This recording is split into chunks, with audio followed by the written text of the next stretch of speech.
Iya, tafadhal. Waalaikumsalam.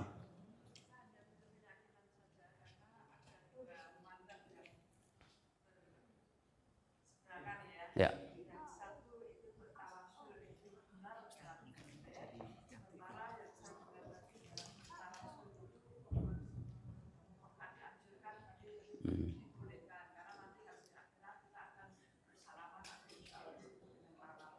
Mm-mm.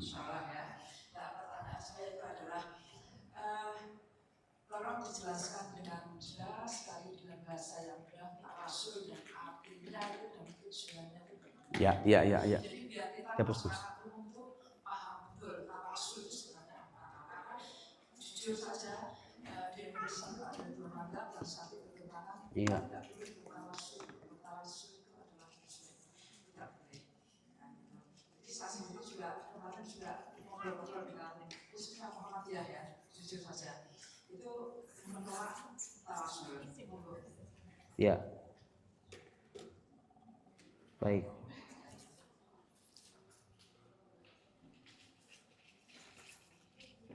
Nih, Bu.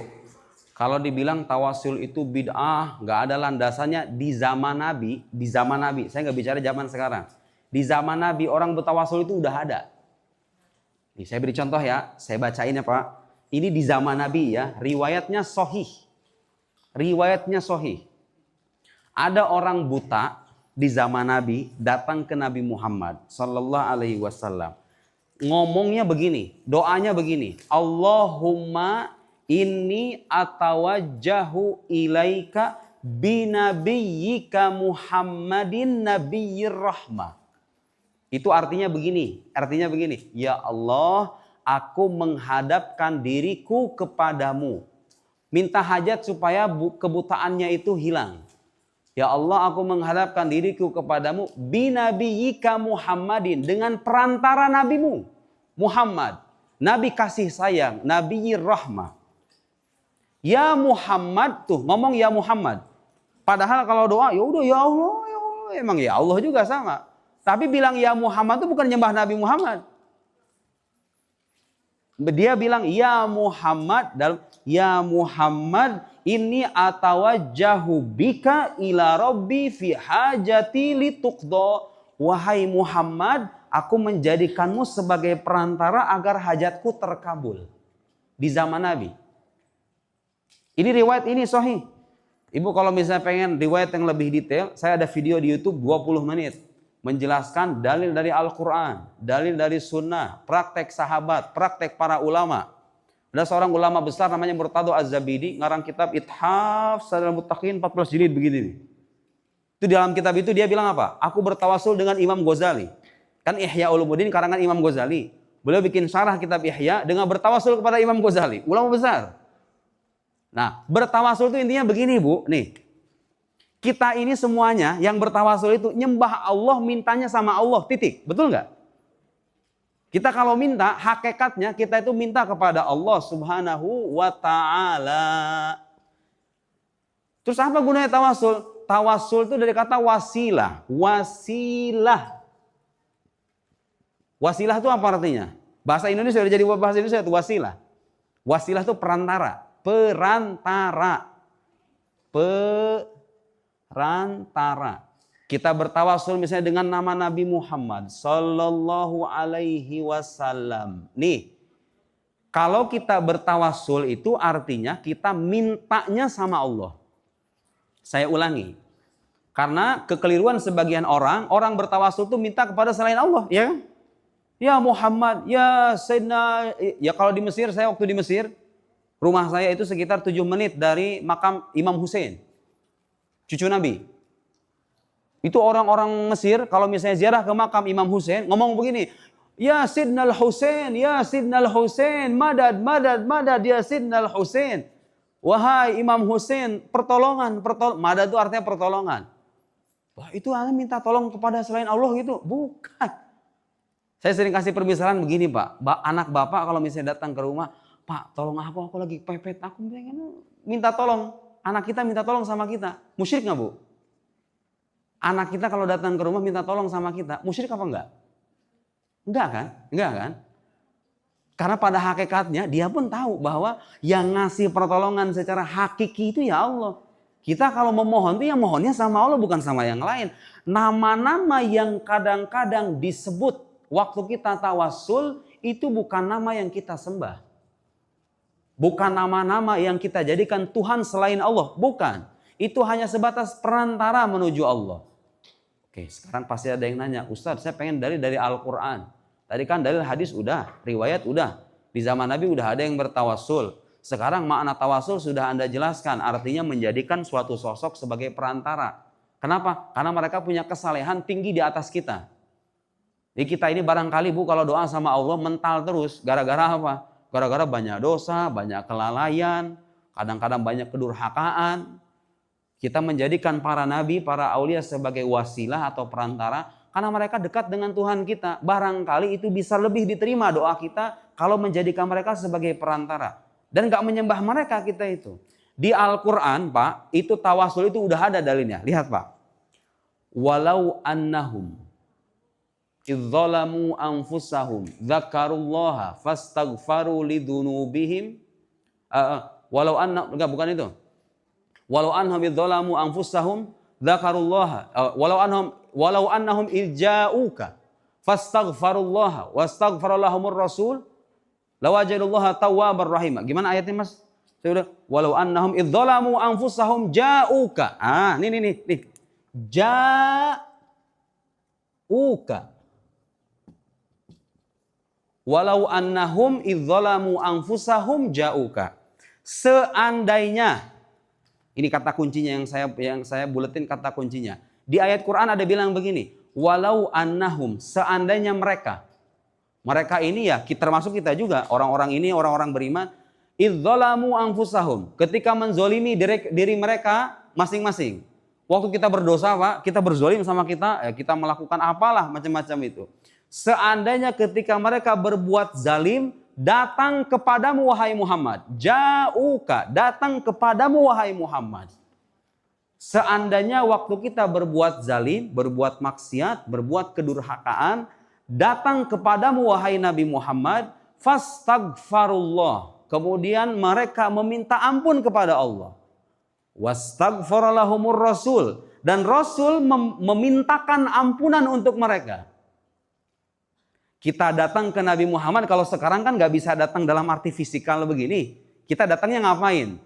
Ya puji-pujian, bersolawat, puji-pujian, bikin majlis solawat. Ya Rasulullah aghifna, ya Rasulullah.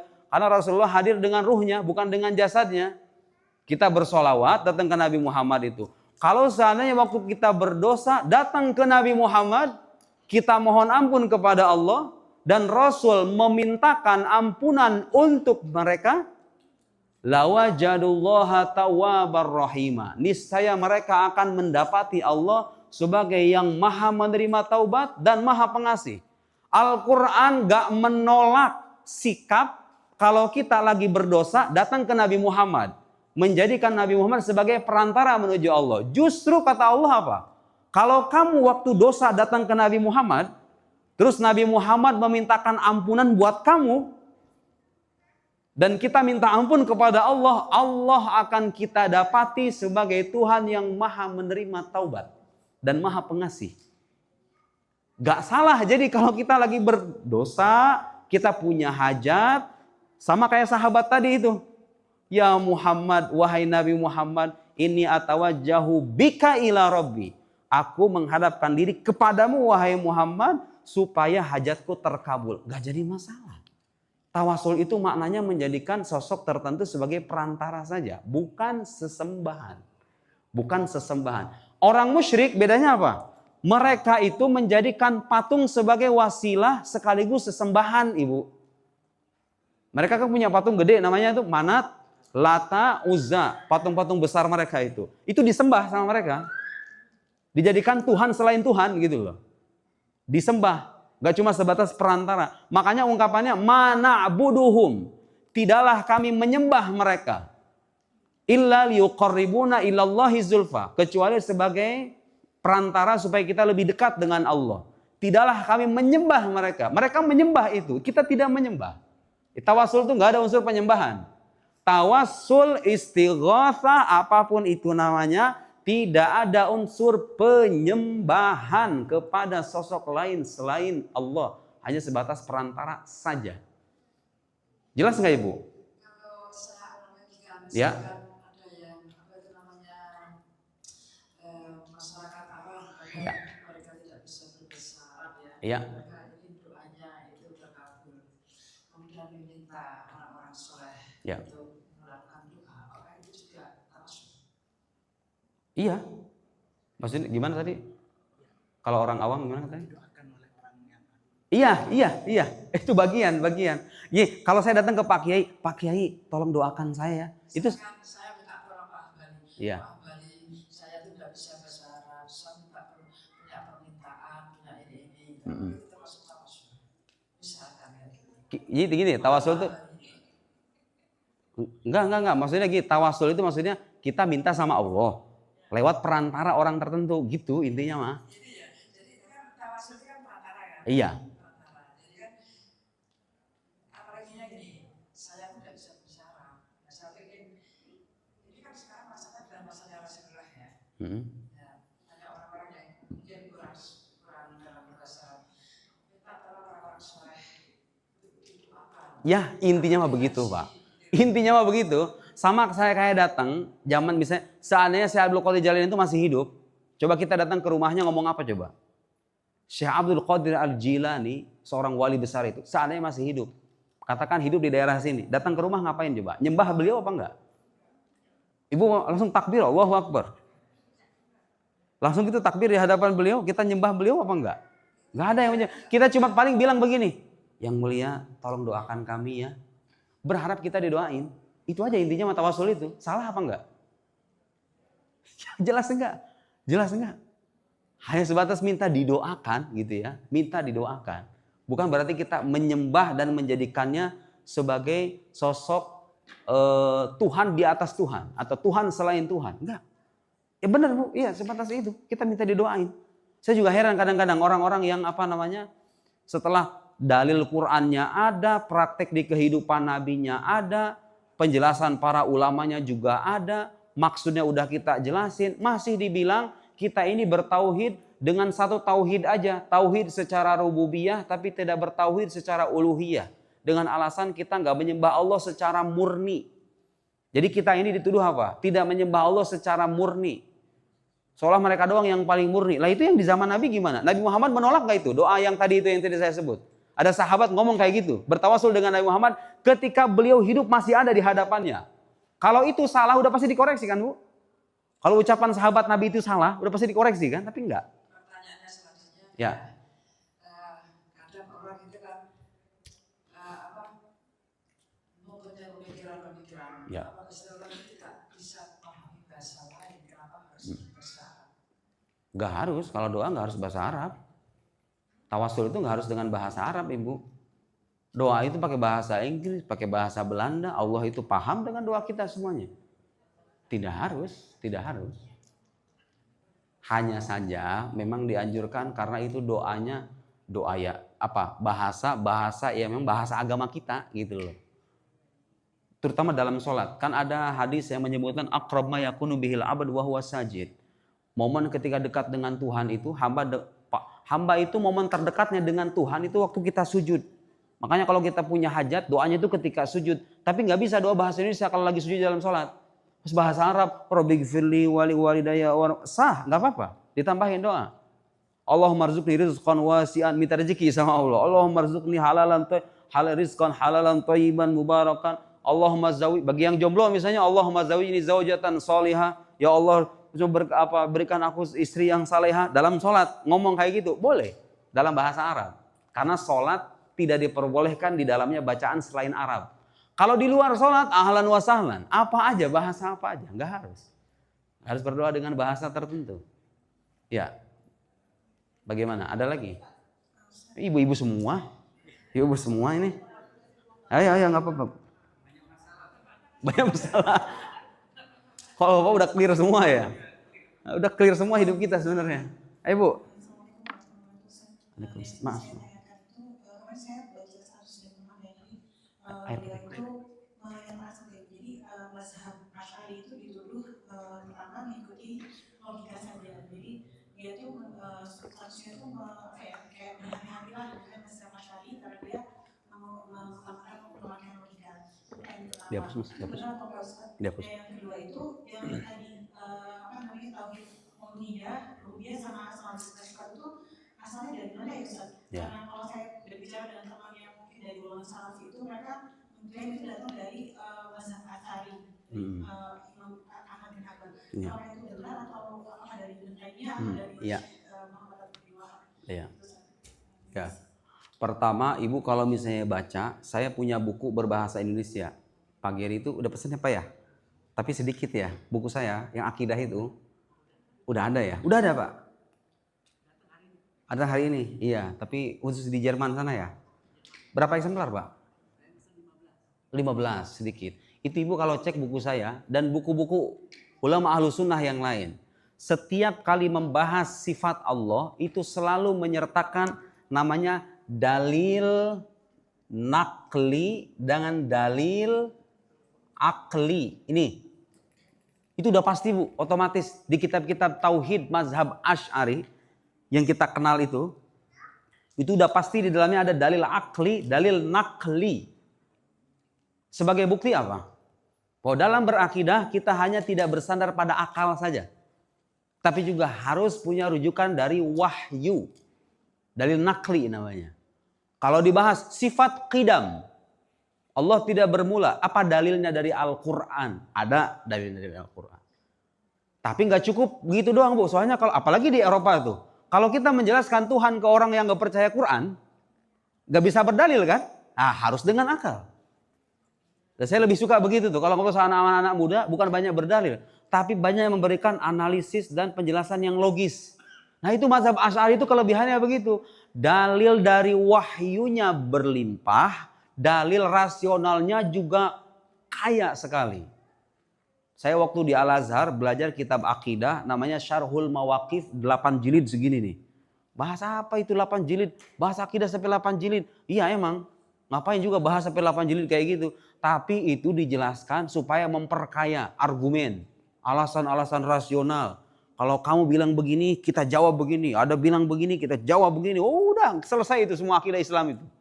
Ada lagi kitab waktu semester 2 di Pasca Sarjana saya belajar kitab namanya Syarhul Maqasid karangan Taftazani 5 jilid segini nih. Ngeri pokoknya itu. Itu raksasa-raksasa semua itu. Di dalamnya itu apa? Dalil Al-Qur'annya ada, dalil rasionalnya ada. Bahkan ketika menjelaskan sumber akidah Islam dalam mazhab Asy'ari itu, Imam Bajuri misalnya dalam kitab Tuhfatul Murid bilang apa?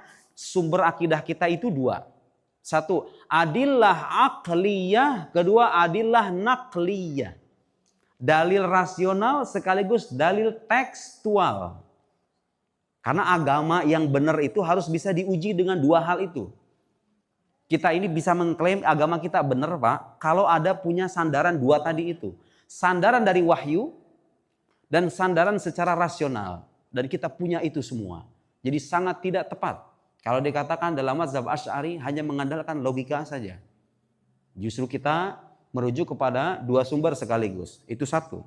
Yang kedua yang Ibu tanyakan tauhid uluhiyah, rububiyah, asma wa sifat itu bukan berasal dari salafus soleh.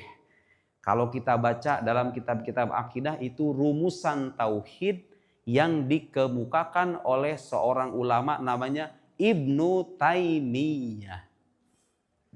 Ibnu Taimiyah. Satu lagi belum saya jelasin tadi. Tauhid asma wa sifat itu maksudnya apa? Nih Bu, lihatin. Ini mazhabnya Ibnu Taimiyah. Al asma was sifat. Intinya apa? Ibu suka dengarkan dalam Al-Quran ayat-ayat yang seolah-olah menunjukkan Allah itu punya kemiripan sama kita. Yadullahi fawqa aidihim. Yad itu artinya tangan kan? Tangan Allah di atas tangan mereka. Misalnya, yanzilu rabbuna ila sama'i dunya kula. Tuhan kami turun. Yanzil artinya turun. Ada kata turun. Wa yabqa wajhu rabbika dzul jalali wal ikram. Dan kekalah wajah Tuhanmu. Ada kata wajah, ada kata tangan, ada kata turun. Dalam mazhab Ibnu Taimiyah yang dianut oleh kelompok Salafi itu, ayat-ayat semacam itu harus dimaknai secara hakiki. Allah itu tuh Ar-Rahmanu 'alal 'arsy istawa, itu yang paling populer. Allah yang Maha Pengasih itu bersemayam di atas aras. Bersemayam dalam arti yang hakiki. Cuma bersemayamnya beda dengan bersemayamnya kita. Allah turun dalam arti yang hakiki. Perpindahan maksudnya. Cuma pindahnya beda dengan pindahnya kita. Allah punya tangan, tapi tangannya beda dengan tangan kita. Allah punya kaki, kakinya beda dengan kaki kita. Akhirnya mereka menyembah patung, bukan menyembah Allah. Gara-gara Tuhan yang mereka sembah itu punya tangan, punya kaki, punya mata, turun, pindah, duduk, mirip kayak akidahnya orang Yahudi, ya kan? Akidahnya orang Yahudi kan begitu.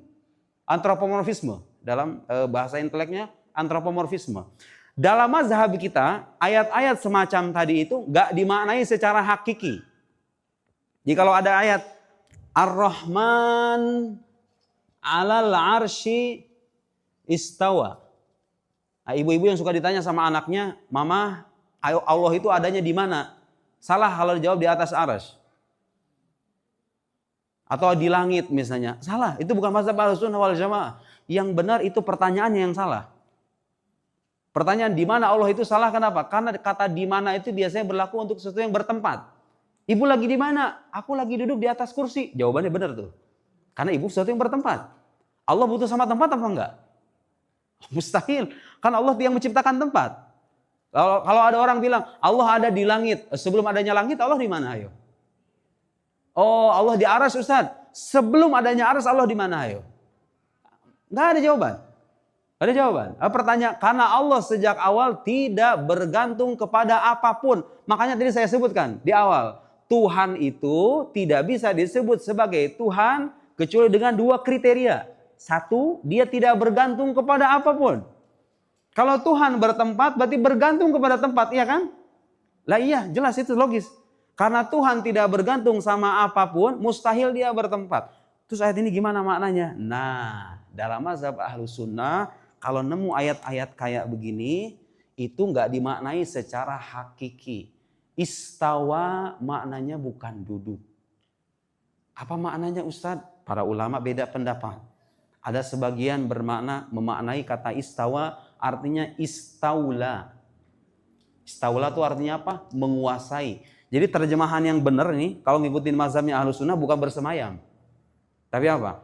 Allah Subhanahu wa Ta'ala yang Maha Pengasih itu menguasai arsy. Menguasai kan bukan berarti duduk. Kan begitu. Oh, ulama lain mengatakan enggak, maknanya bukan menguasai. Kita serahkan makna hakikinya kepada Allah Subhanahu wa Ta'ala. Yang jelas aku beriman dengan ayat ini. Ar-Rahman 'alal 'arsy istawa. Kalau ditanya istawa maknanya apa? Ana la a'lam. Saya enggak tahu. Hanya Allah yang tahu. Itu mazhab Ahlussunnah yang kedua. Yang tadi saya sebut, yang memaknai istawa dengan astaula, mazhab ta'wil. Ta'wil. Ada mazhab tafwid. Tafwid. Tafwid itu artinya yang menyerahkan makna hakikinya kepada Allah. Kalau mazhab Ibnu Taimiyah dengan istilah tauhid asma wa sifat ini bilang apa? Ini ayat-ayat semacam ini harus dimaknai secara hakiki. Wa yabqa wajhu rabbik, dan kekalah wajah Tuhanmu. Maksudnya apa itu wajah? Kalau tanya sama Ibnu Taimiyah, al-wajah bil ma'nal haqiqi. Wajah dalam arti yang hakiki, cuma wajahnya beda dengan wajah kita. Gitu ya. Tahu nggak masalahnya di mana itu? Pernyataan Allah punya wajah, wajahnya nggak sama dengan wajah kita. Allah punya tangan, tangannya nggak sama dengan tangan kita. Pada akhirnya akidah mereka itu meyakini Tuhan tersusun, ya kan? Iya, dari bagian-bagian. Terus ngomong-ngomong begini Pak, wajah saya dengan wajah dia juga beda kan? Tapi sama-sama wajah kan? Rela nggak coba menyembah Tuhan yang kayak begitu tuh? Yang punya wajah, punya tangan, punya kaki, bisa duduk, bisa berpindah dan lain-lain. Ya bukan Tuhan itu namanya. Kalau sudah punya sifat-sifat makhluk, gak layak dipertuhan. Tuhan itu harus beda dengan yang ciptaannya. Kan gitu logiknya. Masa yang menciptakan kita sama dengan kita? Apa bedanya akidah kita dengan akidah itu umat agama lain? Itulah Islam. Islam itu datang dengan akidah yang menyucikan Allah dengan penyucian yang apa? Tanzih istilahnya. Tanzih, penyucian yang sangat serius, yang sangat ketat. Sedikit ada celah di mana menyembahkan Tuhan dengan makhluk, kita tolak itu. Itu namanya akidah tanzih. Lawan dari tanzih ada yang namanya tashbih. Tashbih. Tashbih. Kalau mendengar istilah tashbih, itu lawan dari tanzih. Kalau tanzih itu menyucikan Allah dari keserupaan dengan makhluk. Allah tidak duduk, tidak berpindah, tidak punya anggota tubuh. Karena dia berbeda dengan makhluknya. Ada nggak dalil yang mengatakan Allah tidak duduk? Tidak punya tangan. Dari mana Al-Quran yang mengatakan Allah tidak duduk, tidak punya tangan, tidak punya kaki? Dari mana Ustaz? Laisa kamitslihi syai' wa huwas samiul basir. Tidak ada yang semisal dengan Allah. Kalau Allah punya wajah, berarti ada yang semisal dengan kita, iya nggak? Kalau Allah duduk, semisal dengan kita dong kalau begitu. Sementara Quran mengatakan tidak ada yang semisal dengannya. Gak ada yang serupa dengan Allah. Itu ya Ibu ya, saya kira jelas. Mudah-mudahan bisa menjawab. Jadi itu dari Ibnu Taimiyah. Itu bid'ah sebetulnya. Itu bid'ah yang sesungguhnya itu. Anda mereka-reka rumusan tauhid yang gak pernah dikenal dalam generasi sahabat dan salafus saleh. Oh kamu juga sama tuh sifat 20. Mereka-reka, ngarang-ngarang kamu juga. Oh enggak. Kita merumuskan sifat 20 itu sebatas perincian. Perincian. Namanya perincian, rumusan-rumusan kan belakangan kadang-kadang munculnya. Tapi inti dari akidahnya ya udah ada sejak zaman Nabi. Nabi dan sahabat itu meyakini Allah tidak bermula, tidak berakhir, tidak sama dengan makhluk, berada dengan dirinya sendiri, esa, maha kuasa, maha berkehendak, maha mendengar, maha melihat, maha berbicara. Akidahnya sama. Cuma rinciannya doang, tulisan-tulisannya muncul belakangan. Selama ada dari Al-Quran Sunnah. Sementara tauhid uluhiyah dan rububiyah, tadi kita lihat Al-Quran gak membedakan antara Rob dengan ilah. Berarti pembedaan tauhid uluhiyah, rububiyah gak ada landasannya dari Al-Quran. Bid'ah dong itu namanya. Bid'ah. Yang tidak ada landasannya itu bid'ah. Itu. Saya kira begitu. Ada pertanyaan lain? Ini anak muda. Biasanya pertanyaannya aneh-aneh. Ayo sudah. Oh itu Bapak dulu. Iya. Kalau dulu kalau pembahasan tentang tauhid biasanya di pembahasan tentang surat Al-Ikhlas. Ya. Ya Bos. Apa istimewanya Al-Ikhlas dengan pembahasan tauhid? Ya Bos. Baik, sebelum dijawab oleh Ustaz Udin, karena kita waktunya terbatas, kita mungkin sekitar 39 menit lagi. Ada baiknya nanti kita batasi satu orang satu pertanyaan agar mungkin ada orang lain yang bertanya. Iya. Ada ceramah saya di YouTube itu waktu saya ngisi di Masjid Cipondoh 1 jam penuh. Gue bahas surat Al-Ikhlas. Bahwa itu surat meringkas semua akidah Islam yang berkaitan dengan ketuhanan. Nih, lihat Pak. Satu aja ya, satu petikan aja. Qul huwallahu ahad. Qul huwallahu ahad. Bapak tahu nggak dari kata ahad ini saja kita sudah meyakini banyak hal tentang Allah Subhanahu wa Ta'ala. Lihat. Ahad itu maknanya tidak terbagi. Tidak terbagi. Artinya nggak punya bagian-bagian. Kalau kayak kita kan, saya satu. Saya ini satu. Tapi satunya saya tuh punya bagian kan. Ada tangan, ada makhluk, ada kaki, ada tangan, ada kuping, ada mata, ada kepala. Kita ini satu dan semua makhluk begitu. Lihat kaca, lihat tembok, lihat kipas lah, berlampu, semuanya itu yang kita katakan satu itu ada bagian-bagiannya, ya kan? Nah, Allah Subhanahu wa Ta'ala menyebut dirinya Ahad. Di antara makna Ahad tidak terbagi. Itu udah bisa menjawab, Pak. Udah bisa menjawab keyakinan orang-orang yang mengatakan Allah punya tangan, punya kaki. Kalau kamu bilang Allah punya tangan, punya kaki, berarti ada bagiannya Tuhan itu, ya kan? Al-Quran tegas menyebutkan Allah itu ahad, tidak terbagi. Kalau Allah tidak terbagi, gak sama dengan makhluk kayak kita, otomatis kalau tidak terbagi, gak punya bagian-bagian, dia gak terikat dengan tempat. Soalnya begini Bu, Ibu kalau lihat sesuatu yang bertempat itu rata-rata, bukan rata-rata semuanya. Semuanya punya bagian-bagian kan? Coba Ibu lihat tuh, spidol ini. Dia bisa punya space, terikat dengan tempat, space and time, karena dia itu sesuatu yang tersusun, ya kan?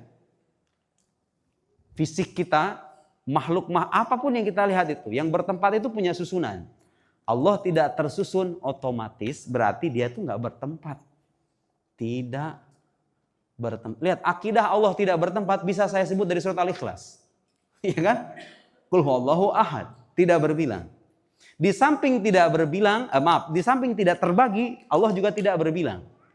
Tidak berbilang. Kalau Allah dikatakan ahad dalam arti, kalau terjemahan Indonesianya kan esa, ya kan? Katakan Allah itu Maha Esa, dialah Tuhan yang esa. Esa itu diantara maknanya tidak terbagi, tidak punya bagian-bagian. Lihat Bu, kalau tidak terbagi berarti nggak punya kebutuhan kan?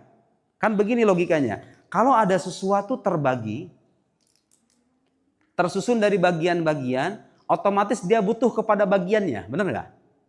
Saya ulangi. Kalau ada sesuatu tersusun dari bagian-bagian, maka pasti dia butuh kepada bagian-bagian yang menyusunnya, benar nggak? Saya punya tangan, kaki, keberadaan saya ini, Nuruddin ini butuh kepada tangannya, kakinya, kepala, ya kan?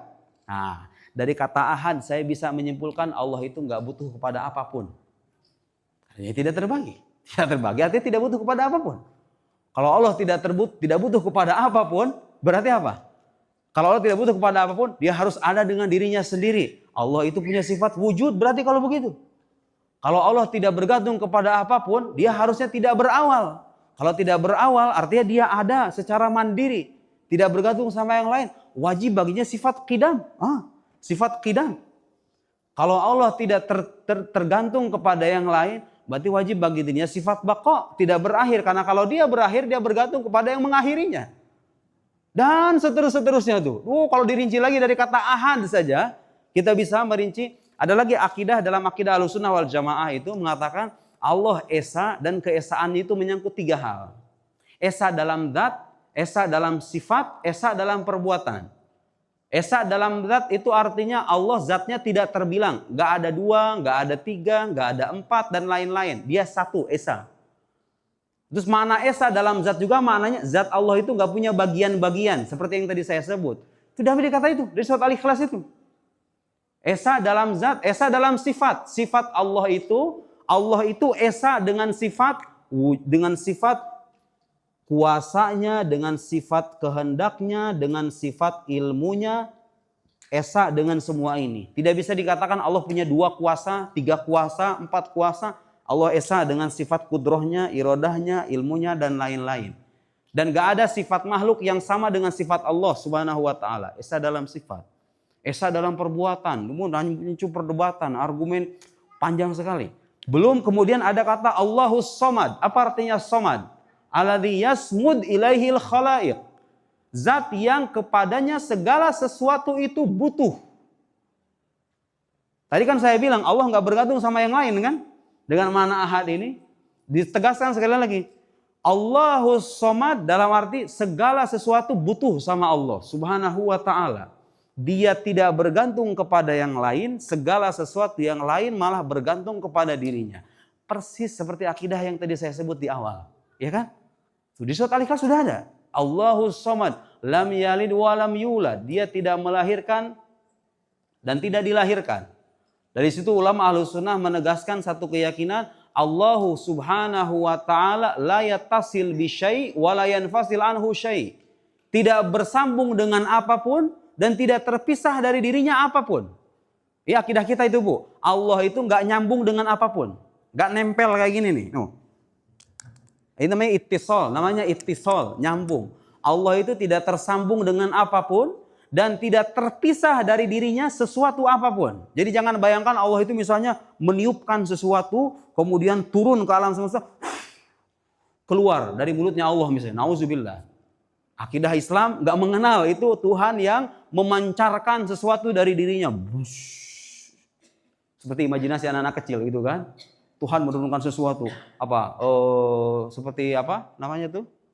Yang ini tuh keluar dari anggota tubuhnya sesuatu misalnya. Itu akidah itu nggak dikenal dalam ajaran Islam. Allah itu mandiri, esa dan berada dengan dirinya sendiri. Tidak bergantung kepada apapun. Justru segala sesuatu bergantung kepada dirinya. Tidak bersambung dengan sesuatu dan tidak terpisah dari dirinya sesuatu. Subhanallah. Saya merasa kasihan sebenarnya. Saya ceramah beginian Ibu. Saya tahu pada pusing kan sebetulnya. Jangan Ibu, saya juga agak sedikit lelah gitu ya. Bahas begini. Karena ada PR tambahan Pak. Kalau saya ngejelasin beginian itu, harus mencari penjelasan yang gampang. Padahal masalah kayak gini tuh susah digampangin. Harus, makanya saya minta direkam. Direkam nanti diulang lagi tuh. Oh di titik ini sebentar dulu. Maksudnya gimana ini? Oh baru lanjut lagi gitu. Stop dulu, lanjut lagi. Karena itulah. Suka atau tidak, ya itulah kita itu wajib minimal mengetahui dasar-dasar bahwa Allah itu esa, dia tidak bertempat, dia tidak berwaktu, dia beda dengan makhluk, dia maha kuasa, dia maha berkehendak, tidak berawal, tidak berakhir, yang dasar-dasar. Yang rincian-rincian membantah tauhid uluhiyah, rububiyah gak wajib, cukup Ibu tanya sama ahlinya. Oh begitu penjelasannya Pak Ustadz, ya selesai. Gak akan ditanya juga sama malaikat. Kenapa kamu tidak belajar tauhid uluhiyah dan rububiyah waktu hidup? Enggak ada. Pertanyaan di alam akhirat cukup man rabbuk, di alam kubur maksudnya. Man rabbuk? Rabbi Allah. Selesai. Lolos. Ma taqulu fi hadzal rajul? Pertanyaan kedua. Ma taqulu fi hadzal rajul? Disingkapkan Nabi Muhammad, wajah Nabi Muhammad. Bagaimana yang kamu katakan tentang laki-laki ini? Huwa nabiyullah. Selesai, selamat. Udah, ujian. Ada kiai Pak, saya di Indonesia, di daerah Tegal, namanya Kiai Asmawi. Usianya 90 tahun. Itu orang Tegal itu Jawa mana sih? Jawa Tengah ya? Jawa Tengah. Ngajar di Jakarta Pak. Kebayang gak perjalanan berapa jam itu? Sekitar 4 jam naik mobil dari Tegal. Jadi beliau berangkat nih misalnya ke Jakarta 4 jam. Duduk di daerah Pisangan. Sampai sekarang masih ngajar. Di daerah Pisangan duduk sekitar 2 jam ngajar beginian sama murid-muridnya. Sampai jam 11 malam 2 jam. Nanti selesai ngajar balik lagi ke Tegal. Subhanallah, tahu nggak? Selama 60 tahun dari usia 30 sampai 90 bahkan mungkin lebih, 30 tahun lebih, yang beliau ajari cuma 1 kitab aja. Gak ganti-ganti. Saya udah nanya sama super pribadinya dan udah sejak lama, Pak itu benar beliau itu nggak ngajar yang benar Pak, nggak pernah ngajar apapun, cuma 1 kitab aja. Kitab apa yang dibaca? Kitab Ummul Barohin, kitab Tauhid, kitab Akidah. 60 tahun ngajar 1 kitab tipis namanya Ummul Barohin itu nggak kelar-kelar. Bukan nggak kelar-kelar, diulang-ulang terus menerus maksudnya. Selesai hatam balik lagi, selesai hatam balik lagi. Itu yang sekarang jadi murid-murid beliau. Itu adalah anak cucu keturunan dari murid-muridnya terdahulu. Subhanallah, seistiqomah itu. Ngajar ilmu tauhid 60 tahun dengan 1 kitab aja. Saya kan punya buku yang mensyarah Ummul Barohin itu. Dan saya merasa malu semalu-malunya itu. Ya Allah, berarti kalau saya kadang-kadang masih merasa bosan itu Pak. Udah saya tulis, udah saya jelasin. Ngapain dijelasin lagi? Kadang-kadang kalau kita punya perasaan begitu. Subhanallah, beliau 60 tahun lebih ngajarin kitab itu. Ummul Barohin yang punya Imam Sanusi itu. Punya Imam Sanusi. Ummul Barohin. Itu nggak tahu, ditanya sama orang muridnya, kenapa Pak Kiai ngajar ini itu nggak selesai kita ngaji itu? Jawaban beliau apa coba Pak? Kita ini lagi latihan ketemu sama malaikat. Jawabannya begitu Bu. Kita ini lagi latihan sebelum ketemu sama malaikat. Kan kalau udah ketemu sama malaikat kita udah mati. Pertanyaan pertamanya tentang tauhid. Man rabbuk, siapa Tuhan kamu? Kamu belajar akidah Tuhan apa enggak? Kalau nggak belajar, khawatir nggak bisa jawab. Sampai 60 tahun lebih. Sampai sekarang orangnya masih sehat. Dan saya meyakini itu sebagai wali Allah Subhanahu wa Ta'ala. Karena nggak banyak orang bisa begitu Pak. Serius, saya sampai tercengang gitu. Mendengar kisah dari murid-muridnya. Sampai ngajar rela beratus-ratus kilo gitu kan. Habis itu pulang lagi. Hanya karena ingin mengajari kitab Tauhid Ummul Barohin itu. Subhanallah, Kiai Asmawi. Orang-orang kayak kita kadang-kadang usianya udah 60, 70, gak pernah belajar akidah. Coba itu lihat. Kadang-kadang cara beragama kita itu terbalik. Kita mengiranya beragama itu hanya sebatas sholat, Allahu Akbar, puasa waktu Ramadan, haji, umroh, selesai. Oh salah, itu bagian dari agama. Salah satu bagian dari agama itu. Tapi yang paling mendasar dalam agama kita itu akidah yang menjadi asas dari amal soleh itu. Kalau kita Allahu Akbar sholat, Allahnya nggak pernah dikenal, nggak pernah dipelajari, ya ibadah kita bisa tidak bermakna. Iya kan? Nah, itu juga yang kadang-kadang wajib. Sebetulnya ibu ini punya kewajiban ngajari sama anak. Nah, Allah yang kita sembah itu Tuhan yang 1, 2, 3, 4 begini penjelasannya. Tuh. Itu sebenarnya wajib, Bu. Fardu ain soalnya hukumnya. Sekarang berapa banyak keluarga yang sadar dengan itu? Mengira kalau ngajari anak agama itu ngajari sholat doang. Oh, dasar keyakinan menyangkut Tuhan yang disembah lewat sholat bagaimana? Diajarkan apa enggak? Enggak. Terbalik berarti cara beragama kita. Yang makanya Nabi Muhammad, Pak, selama 10 tahun di Mekah ngajarin apa coba sama umatnya itu? Ngajarin akidah, ya kan? Ibu kalau baca ayat-ayat Makki ya, ayat-ayat yang turun sebelum beliau hijrah ke Madinah, itu rata-rata bicara akidah semuanya. Rata-rata, sebagian besar bicara akidah. Kenapa? Karena untuk membangun peradaban yang ideal itu harus diawali dengan keyakinan yang lurus, ya kan?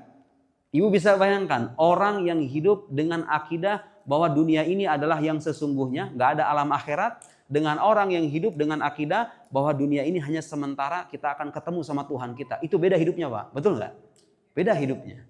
Cara dia hidup itu beda. Cara dia memanai harta itu akan beda. Cara dia memajukan peradaban juga akan beda. Itu kan yang minim, mungkin kalau Bapak mungkin lebih tahu ketimbang saya, bagaimana masyarakat Eropa itu mahir dalam mengatur, memanage dunia ini, ya kan? Tapi menyangkut keimanan mereka rapuh. Akhirnya apa yang kita saksikan? Tetap saja ada ekses, ada efek samping dari itu ya.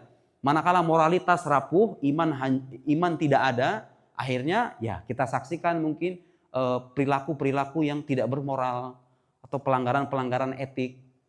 Peradaban yang pincang gitu loh pada akhirnya. Kalau hanya satu aspek saja, ibadah saja, amal soleh saja, etos kerja saja, tanpa pahatan iman yang mantap. Karena itu akidah itu penting.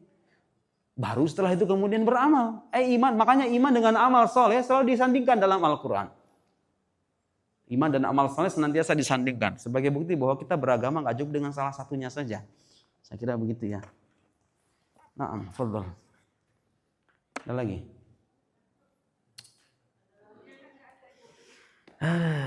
Rehat dulu lah. Itu malam ini gak ada ya? Malam ini gak ada kan? Gak ada ngisi kan? Gak ada, alhamdulillah.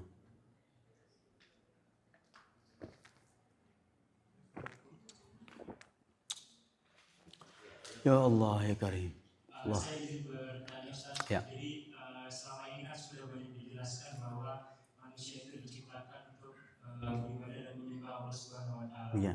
Tapi juga disampaikan bahwa Allah itu tidak membutuhkan ibadah manusia dan Iya. apakah manusia beribadah atau tidak itu tidak mempengaruhi kemahakuasaannya. Ya. Kemudian yang saya tanyakan, sesungguhnya apa alasan Allah menciptakan manusia? Apakah Allah menciptakan manusia itu hanya sebagai salah satu syarat agar ada sesuatu yang menggantungkan kepada Allah sehingga Allah bisa disebut? Iya, paham saya. Ada alasan yang lain? Iya. Nah itu kalau jawaban para ulama begini. Perbuatan Allah itu tidak disebabkan oleh alasan. Saya ulangi ya Bu. Perbuatan Allah, saya ulangi. Kalau redaksi Arabnya begini. Af'alullah la tu'allalu bil agrad.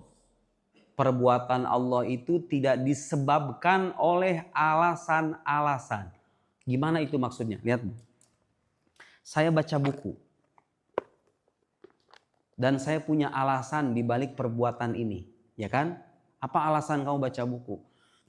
Supaya saya punya pengetahuan. Apa alasan kamu sekolah? Supaya saya dapat ijazah. Apa alasan kamu menikah? Supaya saya hidup bahagia. Apa alasan ibu-ibu ngaji ke sini? Supaya dapat pahala. Nah, itu perbuatan kita kayak begitu. Ada alasan dan kita butuh dengan tujuannya, ya enggak? Kalau tadi saya bilang, saya membaca buku dengan alasan supaya nambah ilmu. Saya butuh nggak sama ilmu itu pada akhirnya? Bagus. Kalau adik datang ke sini dengan, kenapa kamu menikah? Karena saya ingin hidup bahagia. Butuh nggak dengan kebahagiaan itu berarti? Butuh kan? Kenapa kamu bekerja? Ya supaya dapat duit lah Pak Ustadz. Berarti butuh sama duitnya apa enggak? Butuh. Artinya kalau makhluk berbuat dan dia punya alasan, maka pastilah dia butuh dengan alasan itu. Kan kenyataannya begitu. Allah Subhanahu wa taala butuh apa enggak dengan sesuatu? Dari makhluknya, enggak butuh. Makanya perbuatan Allah enggak bisa dikatakan disebabkan karena alasan. Karena kalau misalnya begini, kenapa Allah menciptakan manusia? Oh, alasannya supaya ini. Tahu nggak konsekuensinya apa? Berarti Allah butuh sama itu dong, iya nggak? Ya. Karena itu ulama Ahlus Sunnah wal Jamaah mengatakan Allah Subhanahu wa taala berbuat bimahdil iradah. Murni karena kehendaknya, bukan karena didorong oleh alasan-alasan. Karena kalau Allah berbuat dengan didorong oleh alasan dan Allah punya tujuan, berarti Allah butuh sama tujuannya kan? Betul nggak? Sementara Tuhan tersucikan dari kebutuhan. Terus kalau begitu sia-sia dong. Makhluk gak punya alasan dibalik penciptaannya. Enggak, ulama nanti menjawab begini.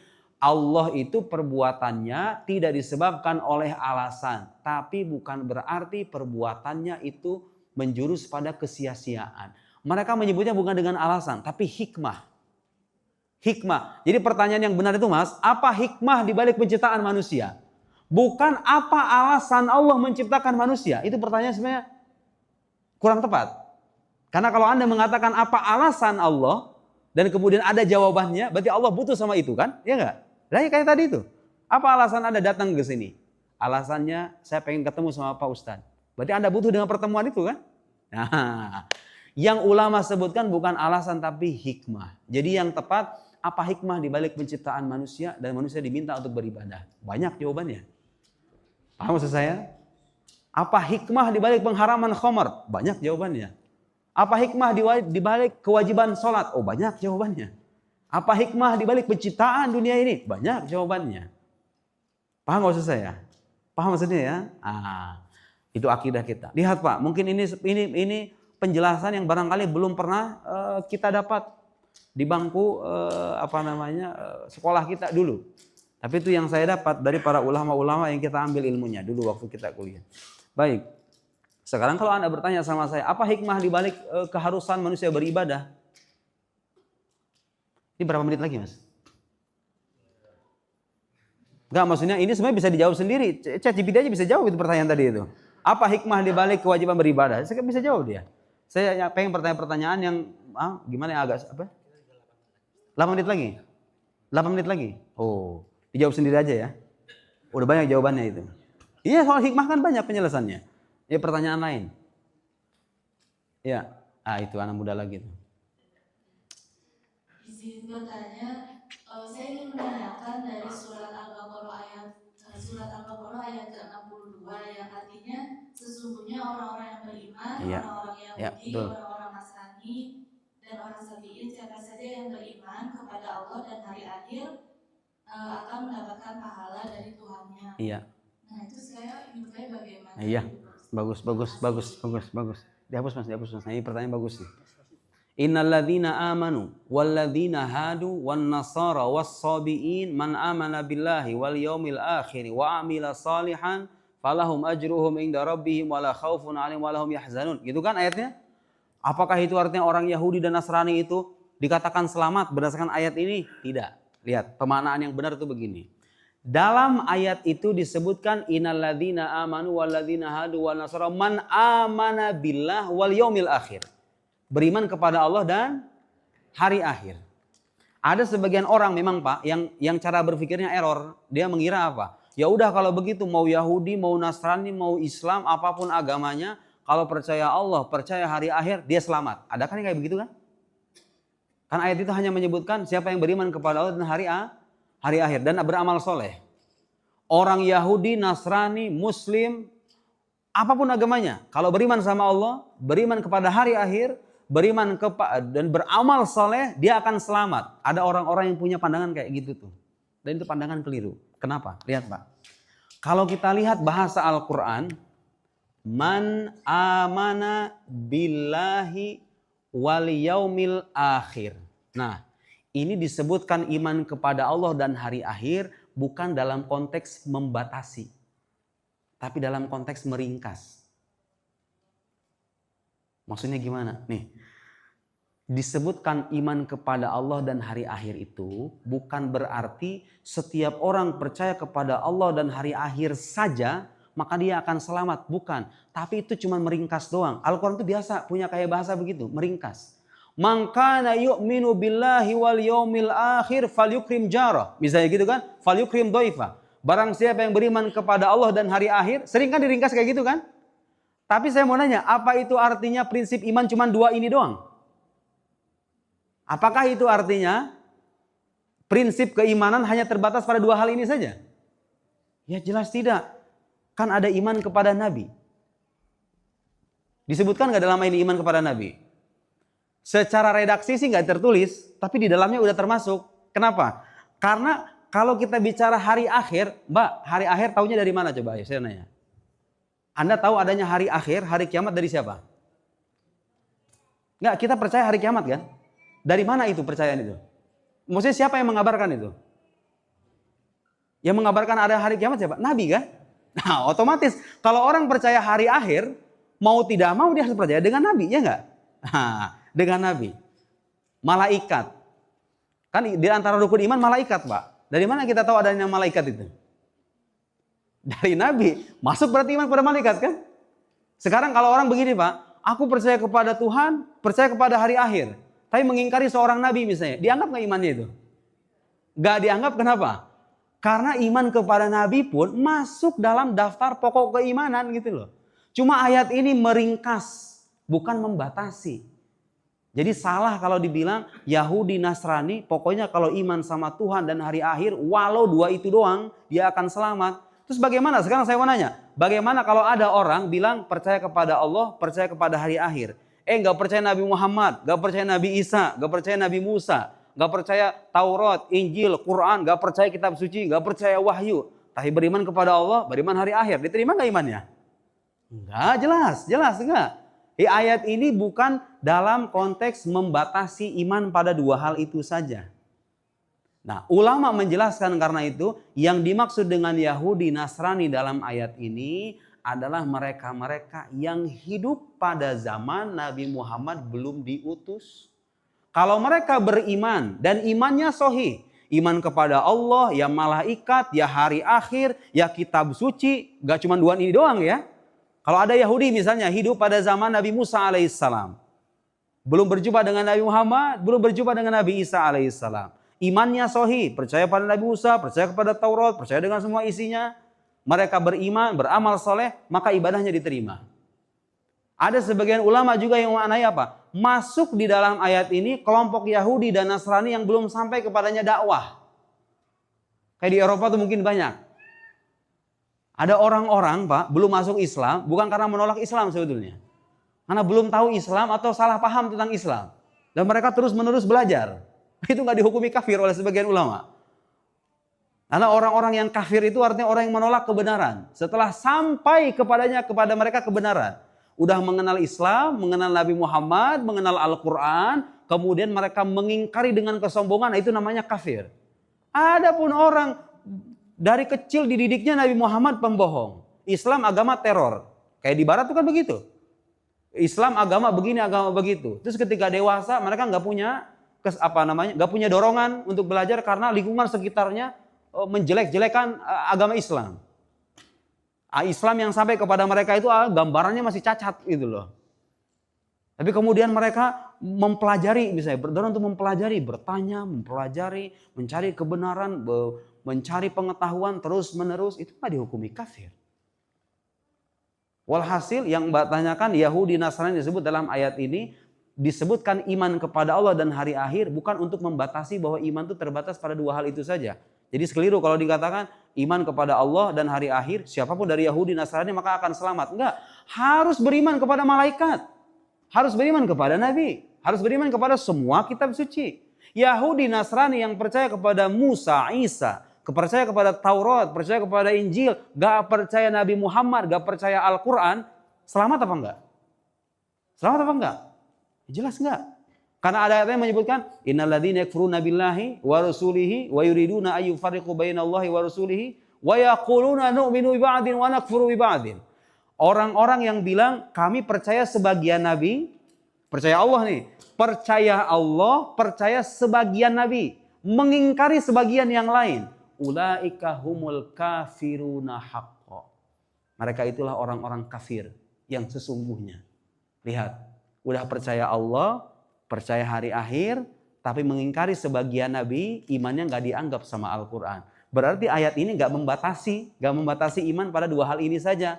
Tapi ini disebut dalam Al-Quran itu namanya al-ijaz, meringkas, gaya bahasa Al-Quran yang suka meringkas.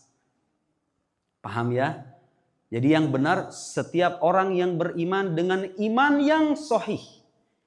Iman kepada Allah, iman kepada malaikat, semua kitab suci, semua nabi dan hari akhir, termasuk qada dan qadar, mereka akan selamat. Kalau yang mengingkari sebagian nabi, jelas tidak termasuk dalam ayat ini. Mengingkari malaikat, gak termasuk dalam ayat ini. Mengingkari satu saja kitab suci. Jadi kita ini muslim, Pak. Kalau nggak percaya Nabi Adam, iman kita itu nggak dianggap.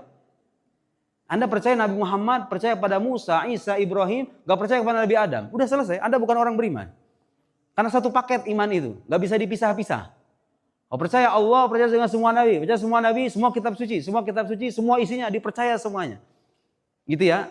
Jadi ayat ini tidak menyebutkan iman dan kepada Allah dan hari akhir untuk membatasi iman pada dua hal itu saja. Yahudi dan Nasrani yang disebutkan dalam ayat ini bukan Yahudi dan Nasrani yang hidup sekarang yang sudah menerima dakwah Nabi Muhammad sallallahu alaihi wasallam dan mengingkari kenabiannya atau mengingkari kitab sucinya, enggak termasuk. Karena kalau Anda mengatakan ini termasuk Yahudi dan Nasrani yang ada sekarang, banyak ayat Al-Qur'an menolak keyakinan mereka. Laqad kafaral ladzina qalu innallaha thalithu tsalatsa. Laqad kafaral ladzina qalu innallaha wal masih ibnu Maryam. Al-Qur'an mengkafirkan imannya orang Kristen yang mengatakan bahwa Allah itu salah satu dari yang tiga. Kan akidahnya Kristen itu begitu. Ya Allah itu satu dengan tiga pribadi. The God, Son, and Holy Spirit. Al-Ab, Wal-Ibn, Waruhul Kudus. Tauhidnya mereka kan begitu. Al-Quran mengkafirkan keyakinan mereka. Bagaimana ada mengatakan ajaran mereka itu bisa menyelamatkan. Sementara Al-Quran menolak itu. Ya, gitu ya. Saya kira begitu. Sudah cukup ya? Sudah cukup. Baik. Apa selanjutnya apa? Ditutup? Dengan? Oke. Dengan doa itu ya.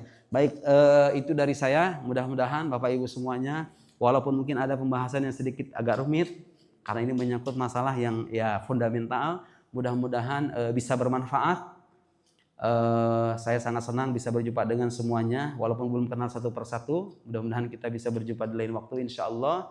Mudah-mudahan Bapak Ibu semuanya senantiasa diberkahi, senantiasa dilapangkan rezekinya, diberikan kesehatan, panjang umur, dan yang tidak kalah penting, keistiqomahan dalam menjalankan agama di bumi perantauan. Saya tutup dari diri saya sendiri. Subhanakallahumma wa bihamdik, asyhadu an la ilaha illa anta nastaghfiruka wa natubu ilaik. Shallallahu ala sayyidina Muhammad wa ala alihi washabbihi wasallam. Wassalamualaikum warahmatullahi wabarakatuh.